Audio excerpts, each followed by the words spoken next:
నమస్తే, నా పేరు doctor N Subrahmanyam, Ayurveda specialist, Amrutham ayurvedic hospital, Hyderabad.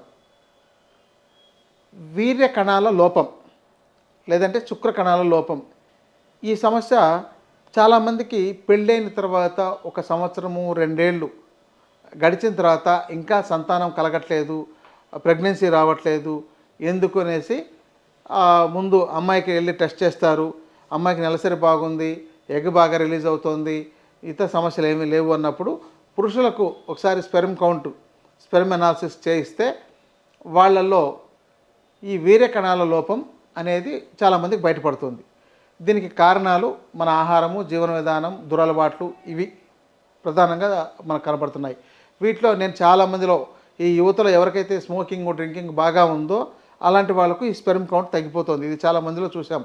ఎవరైతే స్పెర్మ్ కౌంట్ తక్కువ ఉందని చెప్పని చికిత్సకు వచ్చారో వాళ్ళకు మెడిసిన్ ఇచ్చినా కూడా మీకు ఏ అలవాట్లు ఉన్నాయనంటే ఈ యొక్క సిగరెట్ అనేది చాలా ఘోరంగా వాళ్ళ యొక్క వీర్య కణాలను పడేసేటట్టు చేస్తుంది. కాబట్టి ఇట్లాంటి వాటి పట్ల దూరంగా ఉండడం చాలా మంచిది. ఇక ఈ వీర్య కణాల్లో కొంత ఉంటుంది కానీ సరిపడినంత లేదు. కాబట్టి ఇలాంటి వాళ్ళకి ఏం చేస్తుంటారంటే, ఇప్పుడు మనకు బాగా అందుబాటులో సంతాన సాఫల్య కేంద్రాలు వచ్చేసాయి. వాటిలో మీ యొక్క వీర్య కణాన్ని తీసుకొని దాన్ని ఏదో సంథింగ్ ప్రాసెస్ చేసి రకరకాలుగా చేసి మేము చికిత్స చేస్తాం అంటున్నారు. ఇది ఒక రకంగా మంచి పరిణామమే. అయితే ఇది చాలా ఎక్స్పెన్సివ్. వాళ్ళకు లక్షల్లోనూ చాలా ఖర్చు వస్తుంది. మరి సాధారణంగా ఒక సామాన్య కుటుంబాల వాళ్ళు ఇలాంటి వాటికి ఖర్చు పెట్టి భరించలేరు. ఇంకొకటి ఏంటంటే, సంతానం అంటే ఎలా ఉండాలండి? సహజసిద్ధంగా కలగాలి తప్ప మీరు ఇలా రకరకాలుగా ప్రాసెస్ చేసేందును ఉపయోగించి సంతానం కలిగిస్తారంటే అదేం సంతానం? మీకు వాటి పట్ల ఎంత ఇంట్రెస్ట్ ఉంటుంది, ఎంత ప్రేమ ఉంటుంది?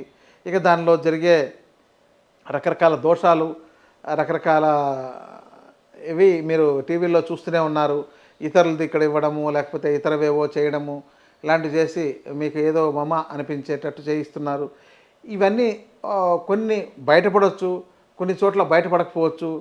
కానీ సహజ సిద్ధంగా జరిగే అవకాశాలను మీరు ఎందుకు మెరుగుపరచుకోరు? ఇది నా ప్రశ్న.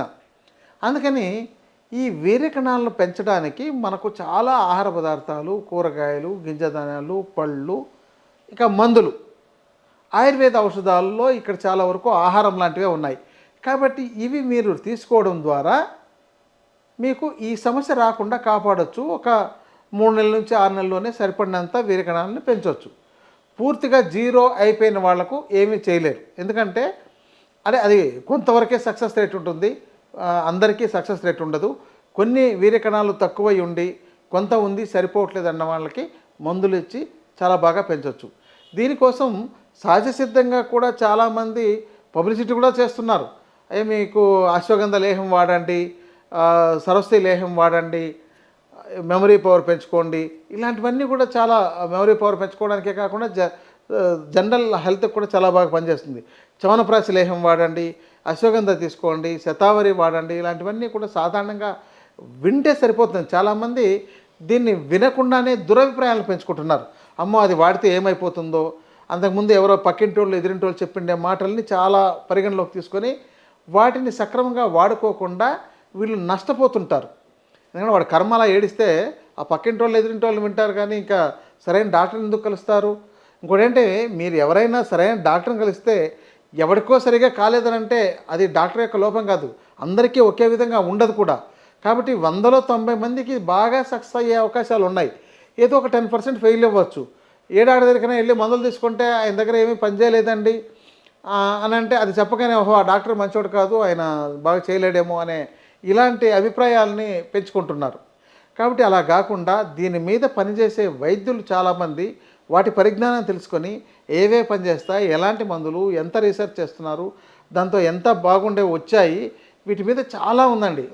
ఇలాంటి వాళ్ళని మీరు కలిసి తగిన చికిత్స తీసుకుంటే మీ కొంపలే మునిగిపోవు.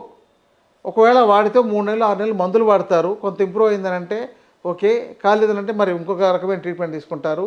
వీలైనంతవరకు ఈ యొక్క చికిత్సా విధానంలో డాక్టర్ చెప్పిన విధంగా, అంటే దాంతో ఇంకా ఈ శోధన చికిత్సలు, పంచకర్మ చికిత్సలు ఇలాంటివన్నీ ఉంటాయి. మరి వాటినన్నిటిని ఏదైనా అవసరమైతే ఇస్తారు.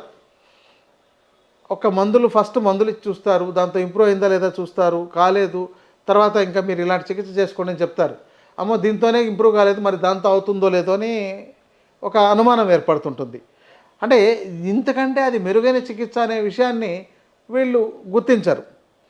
ఇంకోటి ఏంటంటే ఈ యొక్క ఆయుర్వేదం అనగానే అదేదో రకరకాల అపోహలు ఉన్నాయి. ఇది ఒక జీవన విధానం, ఒక ఆహారం. అసలు ఈ యొక్క ఆయుర్వేద యొక్క ఉపయోగాలు విని దీని శక్తిని తెలుసుకొని ఈ సిస్టంలో కొనసాగాలి, దీన్ని మన కుటుంబాన్ని అంతా కాపాడుకోవడానికి పనికొస్తుందనే ఉద్దేశంతో చాలామంది డాక్టర్లుగా చదువుకున్నారు దీనికోసం.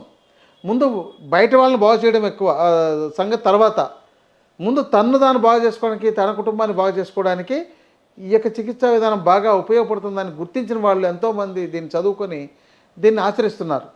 మరి అలాంటి వాళ్ళందరూ ఎందుకు ఆచరిస్తున్నారు? ఇంకొకరికి ఉపయోగపడుతుందని. దాన్ని మీరు అర్థం చేసుకొని తగిన విజ్ఞానం తీసుకొని, ఇప్పుడు రాగానే మీకు ఒకసారి ఒక ప్రశ్న వేయగానే మీరు సంతృప్తి పడేటట్టు సమాధానం చెప్పగలిగితే అప్పుడు మంచివాళ్ళు అనుకుంటారు. ఒక్కొక్కసారి నమ్మచ్చు, నమ్మకపోవచ్చు. అమ్మ ఈయన ఏమైనా కల్పితం చెప్తాం మీకు, ఎందుకంటే అంతకుముందే ఆయన ఏమైనా కల్పితంగా ఏమైనా చెప్పిండే వినుంటే అవి మీ మైండ్లో ఉంటాయి. వాటితో మీరు కంపేర్ చేసుకుంటుంటారు. వాటికి ఏమీ సంబంధం లేదు. ప్రకృతి సహజసిద్ధంగా అందించిండేవి మీరు ఆరోగ్యకరంగా ఉండడానికి, ఆరోగ్యవంతమైన సంతానం కలగడానికి. వీటన్నిటికీ మన ప్రకృతి చాలా రకాల మూలికల ద్రవ్యాలు అందించింది. ప్రకృతిలో ఏ జీవికి ఈ సంతాన సాఫల్య కేంద్రాలు లేవు. ఏ జీవికి సంతానం కలగకపోవడం అనేది లేదు. ఒక కోడి, చిన్న కోడి తీసుకున్నా కూడా అది ఒక గుడ్డు పెట్టే సమయానికి వచ్చేసరికి 20-30 గుడ్లు పెడుతుంది, 20-30 పిల్లలు చేయగలిగే శక్తి ఉంది. కానీ ఒక్క పిల్లలను ఒక్కడినో ఇద్దరినో కనడానికి నానా అవస్థలు పడుతున్న వాళ్ళు ఉన్నారు.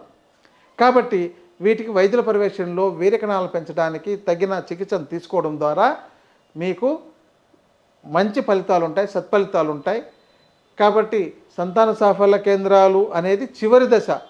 ముందు దశలో చేయాల్సినవి ఈ యొక్క చికిత్సా విధానాన్ని తీసుకొని, మీకు తప్పని పరిస్థితుల్లో అయితే తప్ప ఈ చికిత్సా విధానంతో కొనసాగించి మీరు మంచి ఆరోగ్యవంతమైన సంతానం పొందడానికి అవకాశాలని, దారులను ఏర్పరచుకోండి.